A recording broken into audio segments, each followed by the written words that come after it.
caviar sells up to $16,000 per pound, which makes it the most expensive food ever. But caviar wasn't always this pricey. In the 19th and early 20th centuries, sturgeon were so abundant in the US that caviar was given away for free in bars, just like peanuts, and in Europe, fishermen fed caviar to their pigs. Now the question is, what happened that made it so valuable? Caviar is the salted, unfertilized eggs of several species of sturgeon, which is a prehistoric fish that has been around for over 200 million years. Sturgeons were here on Earth even before T-Rex. They can grow quite large and typically range from 7 to 12 feet in length and up to 500 pounds in weight. But the largest sturgeon caught in the Caspian Sea was a beluga with a whopping length of 23 feet and weight of 2698 pounds. Sturgeons are native to North America and Eurasia. The Caspian Sea is particularly famous for producing some of the highest quality caviar in the world. There are 28 species of sturgeon, but only 7 are harvested for their eggs, and the majority of high-quality, expensive caviar comes from 4 species of beluga, osetra, savruga, and sterlet. These species live in the Caspian Sea and the Black Sea. But because they can live in both salt and freshwater, deltas and rivers from both seas are home to different species of sturgeon. They produce roe with different sizes, flavors, textures, and colors. Caviar has a unique taste. The roe is smooth and pops when you bite it. It's sweet, salty, and fishy at the same time. This distinctive taste is unlike anything else, though some people don't like it. The Persians were the first to consume sturgeon eggs from the Caspian Sea. Caviar then turned up at Russian courts where the Tsars served it at their lavish imperial ceremonies.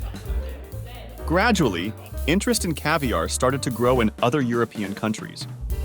But it was so expensive that its consumption was still primarily limited to the elite. Following the Industrial Revolution and advancements in fishing techniques in the 19th century, fishermen started to catch sturgeon in large numbers for their meat. This mass fishing significantly reduced its value to the point where European fishermen were just leaving them on the beach to spoil.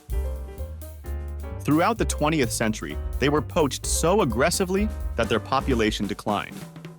We also fished many other species, but they did not face the same extinction risk as sturgeons because of the sturgeon's unique biology.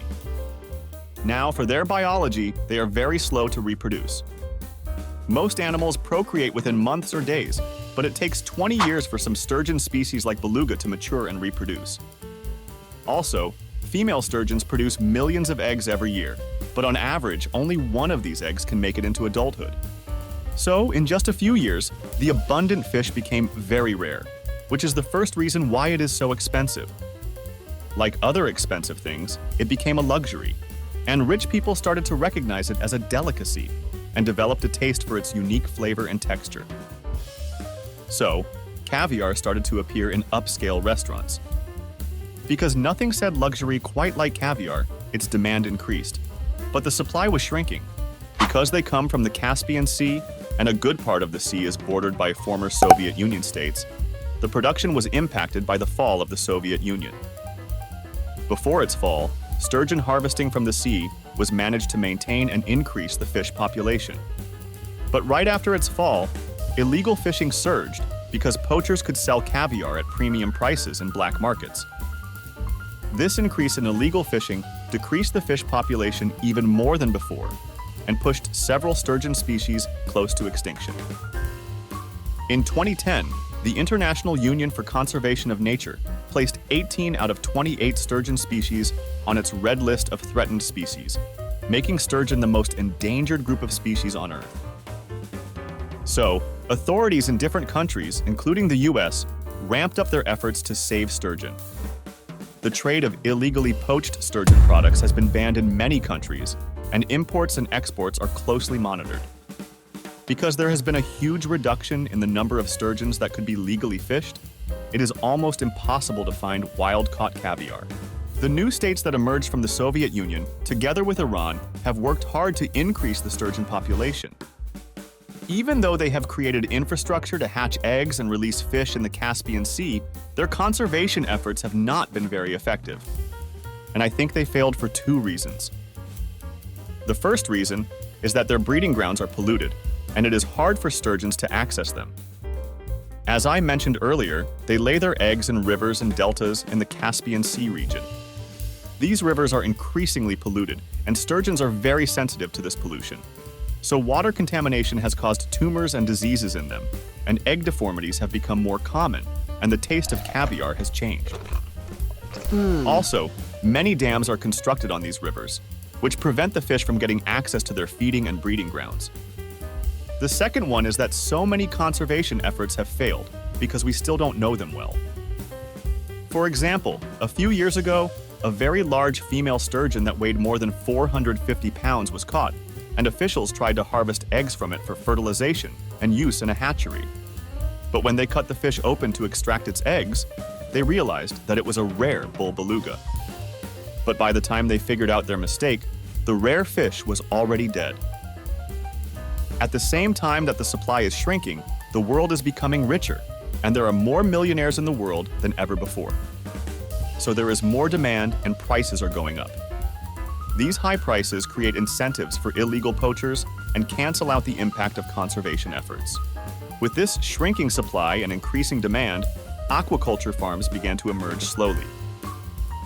For a few years, there were only a handful of farms, but now there are more than 2,000 farms around the world. But these farms face a huge challenge. It is super complicated to farm sturgeons. As I mentioned earlier, it takes forever for the fish to reach maturity and start reproduction. For a beluga, it is 15 to 20 years. For some other species like sterlet, it is 5 to 10 years.